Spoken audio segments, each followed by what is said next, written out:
నా పేరు చెవ చిత్తరంజన్. నేను అఖిల భారత విముక్త సంచార జాతుల అభివృద్ధి మండలి తెలంగాణ స్పోక్స్ పర్సన్గా పనిచేస్తున్నాను. ఇక్కడ మాకు చెంగిచెర్లలో మా సంచార జాతుల కమ్యూనిటీ అయిన నక్కల కమ్యూనిటీ మీద మాకు దాడి జరిగిన విషయం మనకు తెలిసి నిన్నటి నుంచి మేము ఇక్కడే ఉండి వారికి అన్ని కార్యక్రమాలు సహకారం అందిస్తున్నాము. ఈరోజు మధ్యాహ్నం మాకు జరిగిన విషయం ఏంటంటే ఇక్కడ ఉండే వాళ్ళందరూ కూడా ఈ ఎవరైతే కేసు పెట్టారో వారికి విట్నెస్గా మమ్మల్ని తీసుకెళ్లాలని చెప్పి ఇక్కడ మన కమ్యూనిటీ నుంచి అందరినీ 8 నుంచి 9 మంది వారందరినీ తీసుకోవడం జరిగింది. అందులో నేను మా నక్కల కమ్యూనిటీ అధ్యక్షుడు విజయశంకర్ కూడా వారి వెంబడి వెళ్ళడం జరిగింది.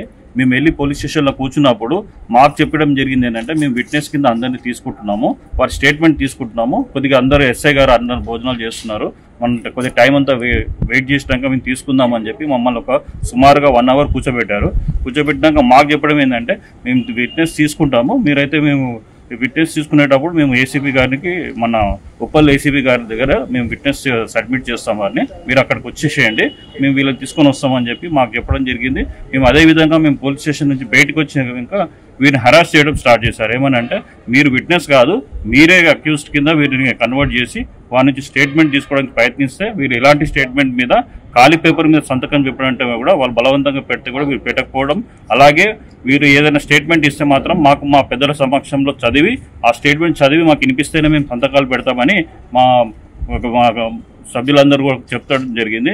ఆ చెప్పడంలో వారు పెట్టినందుకు వారి మీద హరాస్మెంట్ చేయడం జరిగింది. వీరిని ఒక పోలీస్ స్టేషన్ నుంచి ఇంకో పోలీస్ స్టేషన్ తిప్పడం జరిగింది. మేము ఆ వెహికల్ని కూడా ఫాలో అప్ అయ్యాము. ఫాలో అప్ అయినాక కూడా వాళ్ళు మళ్ళీ మేడిపల్లి పోలీస్ స్టేషన్కి తీసుకురావడం జరిగింది. తీసుకొచ్చినప్పుడు పురుషుల 5 మందిని వాళ్ళు రిమాండ్ కానీ తీసుకెళ్ళిపోయారట. అప్పటికి ఇంకా మాకు పోలీస్ స్టేషన్ కూడా లోపలికి రానిలేరు. కాబట్టి ఇట్లాంటి హేయమైన చర్యలు ఎవరైతే అక్యూజ్డ్ ఉన్నారో వారినే ఎవరైతే బాధితులు ఉన్నారో మా నక్కల జాతి వారినే కల్ప్రిట్ కింద కన్వర్ట్ చేయడానికి మత పరంగా మరియు ఇటు సమాజ పరంగా కూడా హిందూ ధర్మం పైన కూడా వీళ్ళు పోరాటం చేస్తున్నందుకు వీరి మీద అరాచకాలు ఎక్కువైనందుకు దీన్ని తీవ్రంగా ఖండిస్తూ మా ఎవరైతే బాధితుల మహిళల్ని పోలీస్ స్టేషన్ తీసుకొచ్చి వారికి మన ఎస్ఐ మీద కూడా కంప్లైంట్ ఇవ్వడానికి మేము ఈరోజు సాయంత్రం ఇక్కడికి రావడం జరిగింది. ధన్యవాదాలు.